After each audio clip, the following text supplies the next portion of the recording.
शेवटच्या 2 कविता जो कोणी ऐकणार नाही तो आयुष्यातनं उठला म्हणून समजा. उद्या जर कोणी विचारलं शेवटी होतास का, नव्हतं, उठलास तो आयुष्यात. आता कुणाला उठायच ते ना उठा.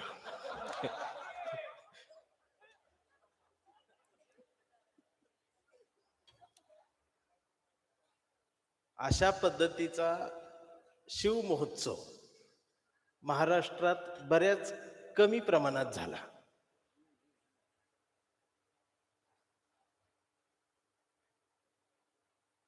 जिथं जिथं झाला तिथं तिथं मला वाटतं खरे मावळे आहेत, माणसं आहेत. कारण पुतळ्याच्या भोवती मेंढरांची गर्दी वाढलेली आहे आणि पुतळ्याजवळची मेंढरांची गर्दी माणसात आणायची असेल तर त्यासाठी कविता महत्वाची, त्यासाठी साहित्य महत्वाचं आहे. तरी पण एखादा असतच. कवी संमेलन कशाला, भाषणच कशाला, लावणी का नाही, डीजे का नाही, हे असंच का, ती तसंच का, आयोजकाला सारखा त्रास देतात. बघ कवी तो आणलाय तो तसलाच का आणला.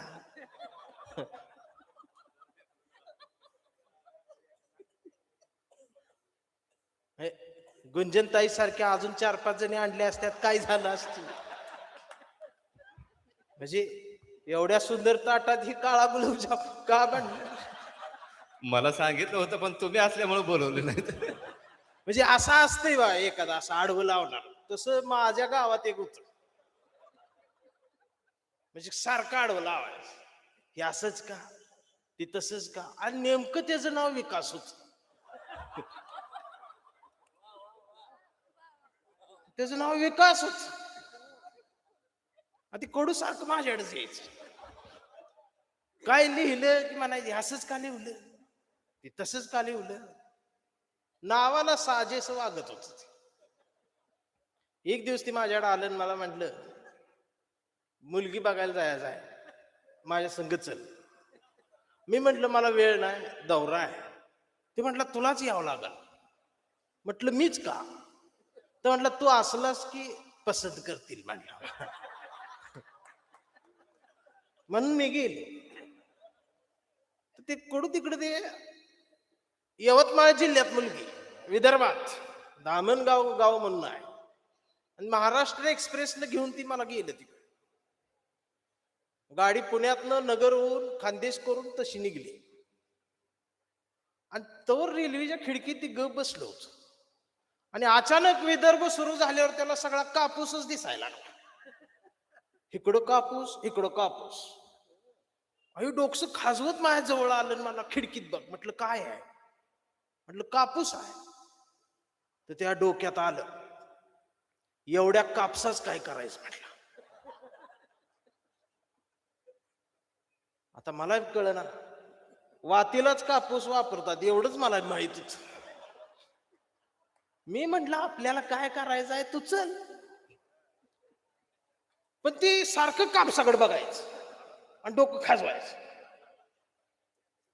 आम्ही त्या गावात उतरलो, मुलगी बघायला गेलो, तर त्या मुलीचा बाप बी शेतकरी, त्याने दारात सगळा कापूस हातरून ठेवला. परत ही चप्पल काढताना कापसाड बघायला लागलो.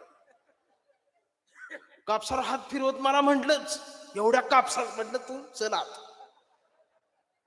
आम्ही मुलगी बघायला बसलो, मुलगी समोर येऊन बसली. पोरीचा बाप होता, भावकी बसली त्यांची, आणि त्यांनी विचारलं, आम्हाला सांगितलं, म्हटले मुलीला काय विचारायचं असेल ते विचारा. तर ह्यानं चौकटीतलं बाहेर वाकून बघितलं, ती जाऊ दे म्हटला, एवढ्या कापसास काय करायचं त्या आधी सांगा म्हटलं. आणि मग त्यांच्या लक्षात आलं याची रेंज गेली म्हटलं. अशी रेंज गेलेली आहे ती, आम्हाला हकलून दिलं.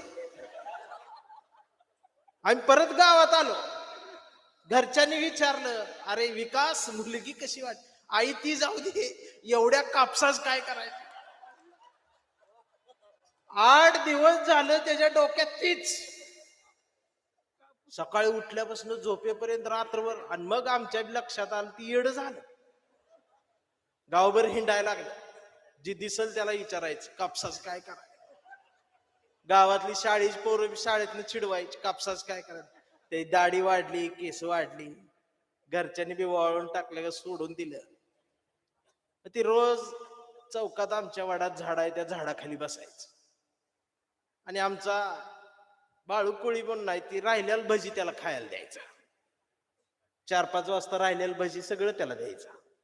मग ते भजी खात बसलो होतो परवा.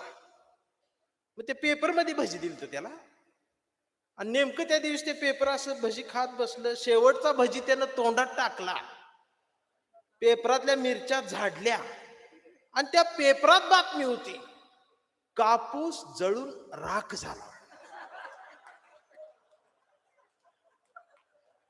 आणि ती जोरात ओरडलं, जाळायला ठेवला होता कापूस म्हणला. आणि ती शान झालं, रेंज मध्ये आलं. आता कुणाच्या डोक्यात जर असं, जयंती अशीच का, व्याख्यानच का, कवी संमेलनच का, एवढ्या लाईटीच का, तुला जाळायचंय तू बस, त्याचीही गरज आहे.